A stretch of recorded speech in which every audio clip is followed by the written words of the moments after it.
Alors maintenant que j'ai supprimé tous les petits consoles.log qui se trouvaient dans les différents cases de notre réduceur, ce qui est malheureux, c'est que maintenant on peut plus voir des faits. On voit juste qu'il y a des types qui sont émis, et on ne voit pas d'effet sur notre état. Au passage, je vois que voilà, on décrémente toujours de 10, alors qu'on incrémente que de 1, on va incrémenter, décrémenter des deux côtés de 1. Alors comment est-ce qu'on peut faire pour récupérer depuis le store notre état, le nouvel état, après avoir dispatché une action d'incrément ou une action de type décrément? Eh bien, simplement en s'abonnant à notre store. C'est pour ça que vous verrez dans la littérature propre à Redux qu'on nous dit souvent que le store est la seule unique source de vérité, unique source of truth. Eh ben, ça veut tout simplement dire que, vous avez vu, au lieu de chercher où peut se trouver la valeur propre à notre compteur, hein, est-ce qu'elle se trouve dans ce component? Bon, encore là, c'est une application qui a un component, mais non, là on sait que tout ce qui nous intéresse au niveau de l'état se trouve dans notre store. Et on sait que la seule façon de modifier un store, de créer un nouvel état, parce qu'on a cet abus de langage qui consiste à dire qu'on modifie l'état, mais en fait on génère à chaque fois un nouvel état qui se retrouve dans notre store. Mais bon, c'est un abus de langage qu'on fait souvent de dire qu'on modifie l'état. On crée un nouvel état qui reflète le nouvel état de notre action. Eh bien, on veut donc savoir, pour pouvoir afficher notre nouveau total, c'est-à-dire la valeur de ce count, après avoir dispatché plusieurs actions d'un incrément ou décrément. Eh bien, pour ça, à l'endroit où on souhaite afficher la valeur qui nous intéresse de notre état, donc la valeur de count, eh bien, il suffit de s'abonner à notre store. Donc on va le faire dans Engine Init.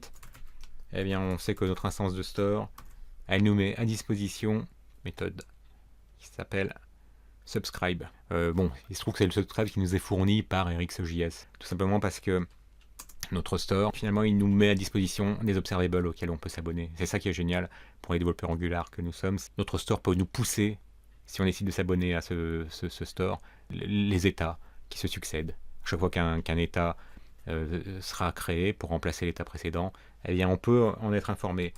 Voilà, ça se fait tout simplement à l'aide de l'habituel pipe depuis RxJS 5.5 il me semble, et a fortiori avec RxJS 6, puisque si on vérifie dans package.json, on doit bien voir qu'on a RxJS 6, c'est bien le cas. Eh bien on peut,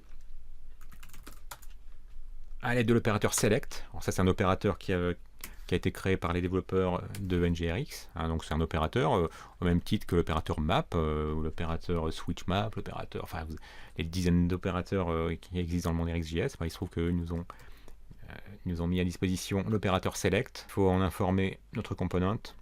C'est pour ça qu'il n'a pas couiné, c'est qu'il nous l'a ajouté sans que j'ai prêté attention. Voilà. Donc il nous a ajouté cet opérateur select, et cet opérateur select qui permet de sélectionner le morceau d'état qui vous intéresse. Bon, là on va prendre cette propriété AppState. On va dire qu'on veut récupérer AppState. Concrètement, ça veut dire que maintenant, notre état, il ressemble plus exactement à ça. En fait, notre état, c'est un objet qui a une propriété AppState et dont la valeur va être, ça va être vraiment avec les outils de développement qu'on le verra. Alors, count 0 avec title, bon, le title qu'on a vu tout à l'heure, hein, super. Compteur. Et donc, à l'aide de la méthode select, on dit qu'on veut sélectionner la valeur de AppState, qui se trouve être cet objet qui a pour propriété count et pour propriété title. Comme on est dans le cas des observables, ça veut dire qu'on peut s'abonner. Ça nous permettra de recevoir grâce au push, hein, puisque dans le monde RxJS, on est vraiment dans du push. Chaque fois qu'un nouvel état sera créé, eh bien, on souhaitera en être informé. Ça se fait dans Subscribe. Alors là, c'est du pur RxJS. Et ça mettra à disposition des données. On décide d'appeler data. Vous vous souvenez que dans Subscribe, on peut passer de 1 à 3 callbacks. Donc le premier qui est appelé, c'est dans le cas où tout va bien. Et bien ce qu'on va faire, déjà, c'est faire un simple console.log pour voir à quoi ressemble ce data.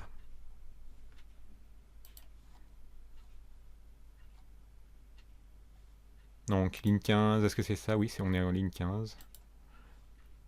Alors, on va dispatcher une nouvelle action. En cliquant sur le bouton plus, une action dont le type sera increment et dont le payload sera 1. Hop, c'est fait. Et bien vous avez vu, non seulement on a bien été dans le réducteur à constater que l'action était bien un objet de type increment avec un payload de 1, mais en plus, en ligne 15, au niveau du subscribe, dans le premier callback de subscribe, qu'est-ce qu'on voit? Eh bien, on voit que notre état maintenant, c'est ce que vaut data, eh bien il nous affiche que notre état, il vaut count, enfin plutôt c'est un objet qui a la propriété count à 1, et le title 1. Allez, on va cliquer plusieurs fois, vous allez voir les différents états successifs. Voilà. J'ai cliqué à plusieurs reprises sur le bouton plus qui a dispatché à plusieurs reprises une action de type increment avec un payload de 1. Et à chaque fois dessous, on a vu, regardez le nouvel état, là, 40 vaut 2, 40 vaut 3, 40 vaut 4. Et enfin, à la fin, vous m'avez vu cliquer sur le bouton moins, ce qui veut dire qu'on a dispatché une action de type decrement, toujours avec un payload de 1.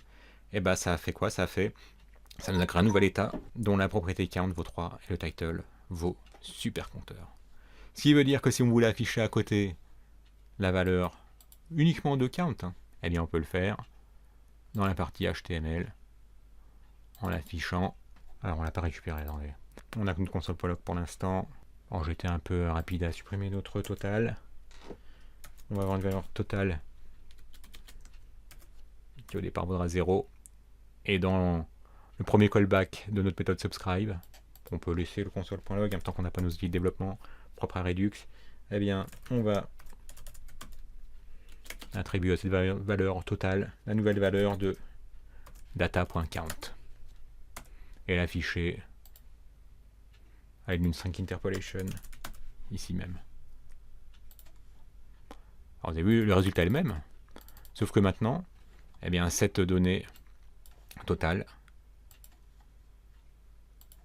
est mise à jour dans le callback, le premier callback de la méthode subscribe,